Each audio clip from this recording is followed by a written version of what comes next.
The British Army is finally going to open its recruitment process for Commonwealth citizens to be able to enlist and to join. Hey family, it's Gracie here. Welcome back to the channel. I am hoping from wherever you're watching me from, you're doing amazing.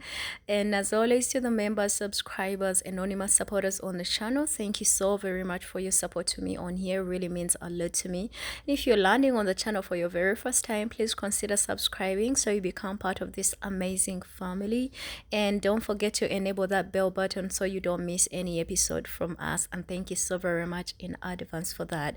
I've been landing on so many videos promoting and encouraging people from Commonwealth countries, basically people from Africa, to join the British Army or maybe the Russian army or the German army or the US army and stuff like that. But to be specific, we are going to be talking about the British Army today.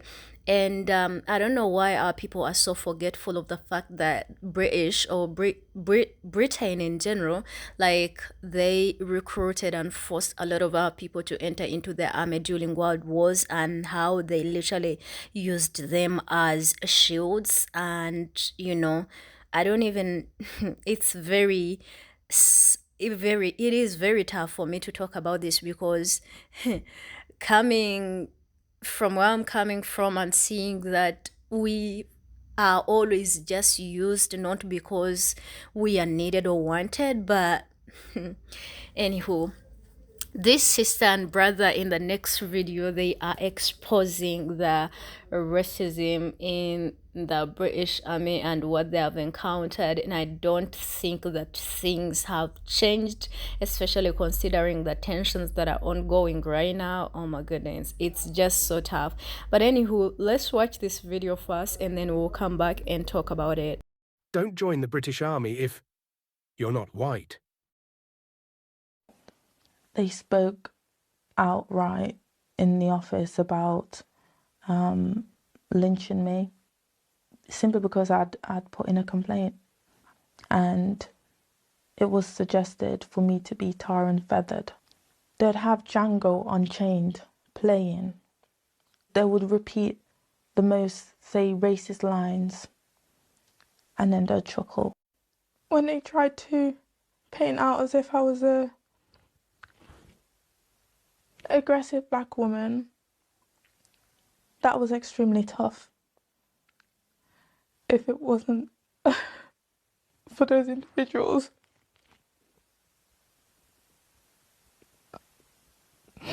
who supported me, whether secretly or publicly,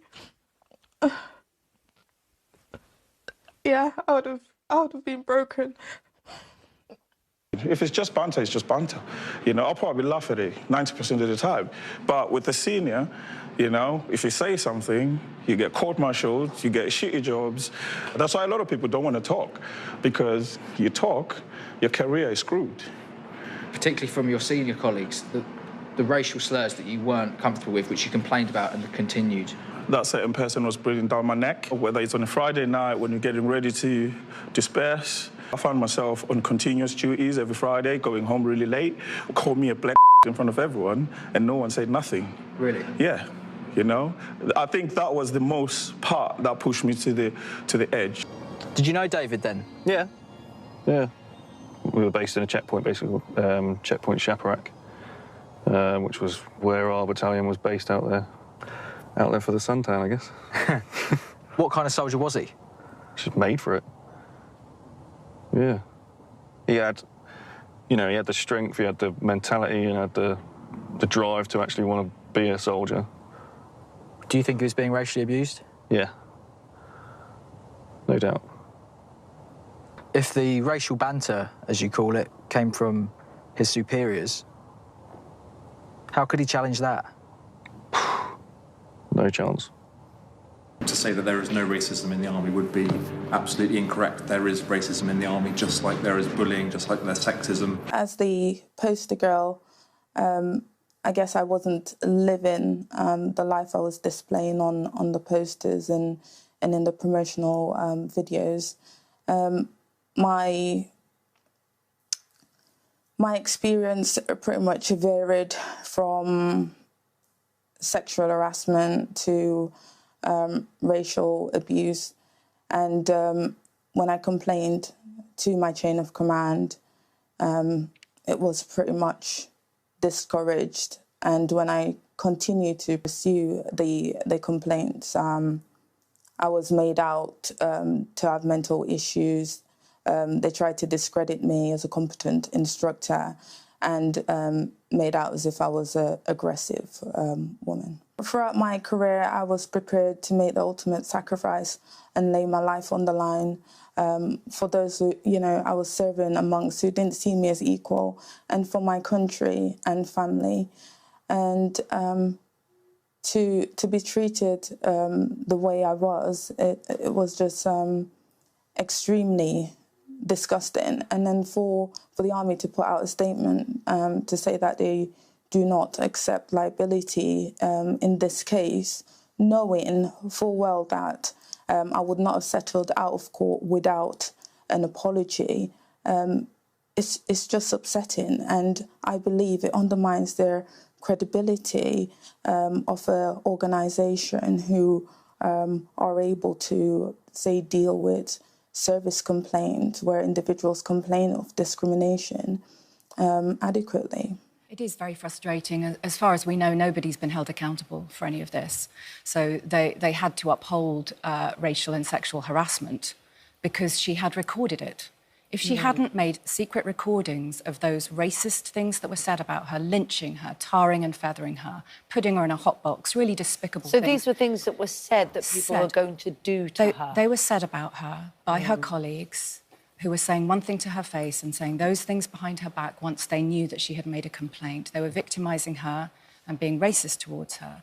If she had not recorded those things, the army would never have accepted that they happened. I had experience of people using the N-word, referring to the size of my genitals because I'm a black guy. What people would say, well, it's just banter.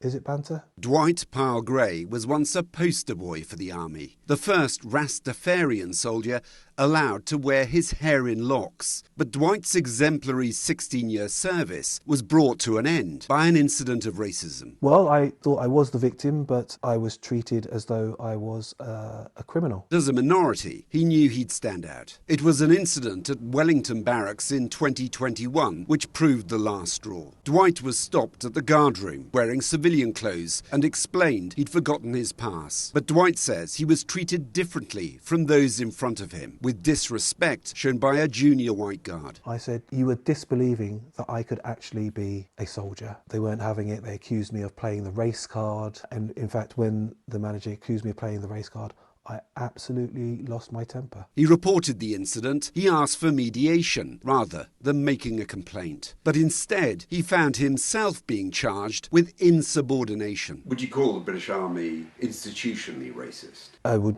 absolutely call it an institutionally racist organisation. In a statement, the Ministry of Defence said it did not tolerate abuse, bullying or discrimination of any kind. But Dwight says his bitter experience shows in the army it's worse to accuse someone of racism than it is to be a racist. It's unfortunate that this is not just way far back, but these are just recent experiences, and I think this is not just something that happens in the in the British Army, but it is also something that even people in the US Army also face.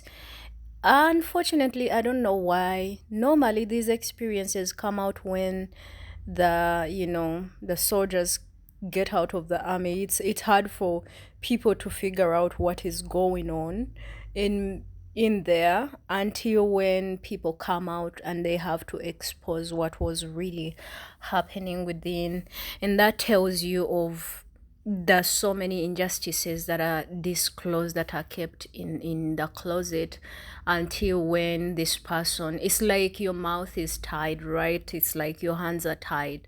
You can't help it and you have to endure it. But you see a lot of people encouraging, and it's something that I'm noticing just of recent, that so many of these foreign armies are welcoming people from foreign countries, because the truth is it's crazy, because nationals in those countries don't want to join the army anymore. And I don't know why, because as much as they say the benefits are there, you get the benefits. But nationals don't want to do that, to one extent that the US itself is planning to draft every person that turns 18 years old. And that tells you that people are not interested anymore in fighting the wars of big corporations and big countries for them to only benefit and keep looting from other countries. But then you see us over here trying to put ourselves in forcing ourselves into their systems.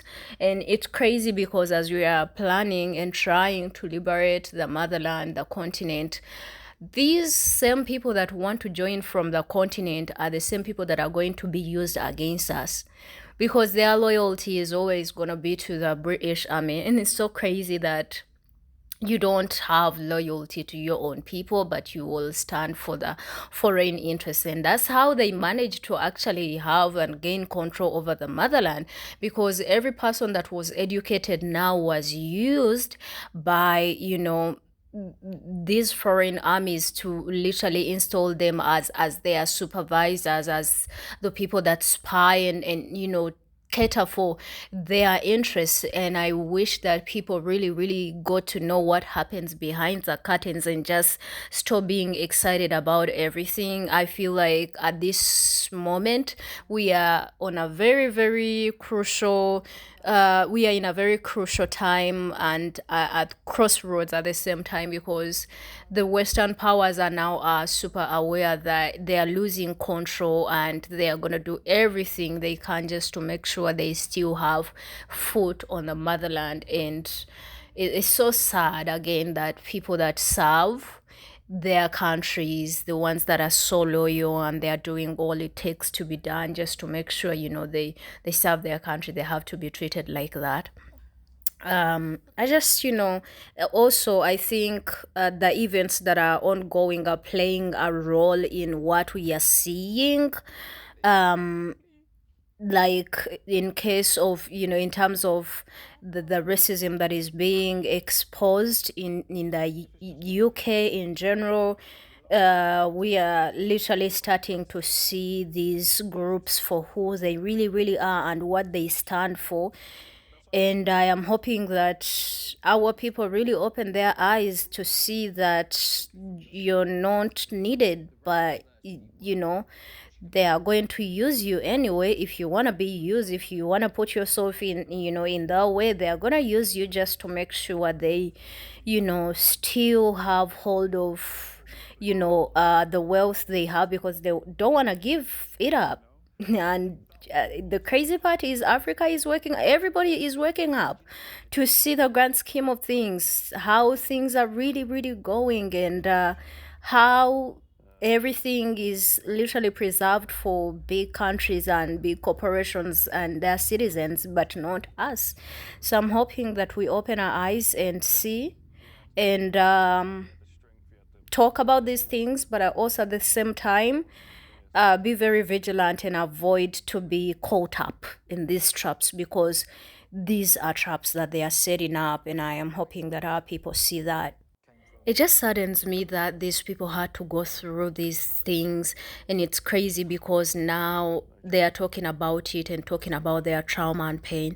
This lady in particular in the interview that was giving her account was like they even wanted to take advantage of her sexually, and it is so heartbreaking. Now, she's the only one that has come out to really expose this, but what about other women that are going through the same thing? What about the males that are going through humiliation? So I wish this is an eye-opener to our people, that before you make a one-time decision, have you weighed the cons and the pros of this? Have you looked at how the people that fought for these countries and served, the veterans, how they are being treated, and how some of them are complaining there's no benefit at all, how some of them decided to serve these countries, but now all of a sudden they are being deported away from those countries because apparently they served, but none of all of that really mattered. They are not citizens at the end of the day,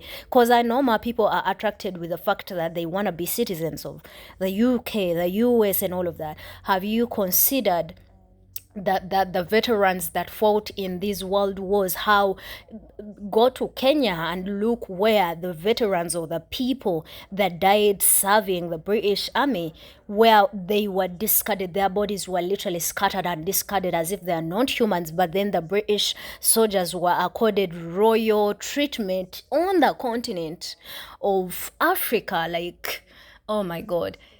I wish people really, really open their eyes to see that, again, it's always not the silver and the glamour. But you guys, let me know what you think in the video. Put your thoughts in the comment section and subscribe to the channel if you haven't. I'll see you in another amazing video. My name is Gracie and I love all of you. Bye.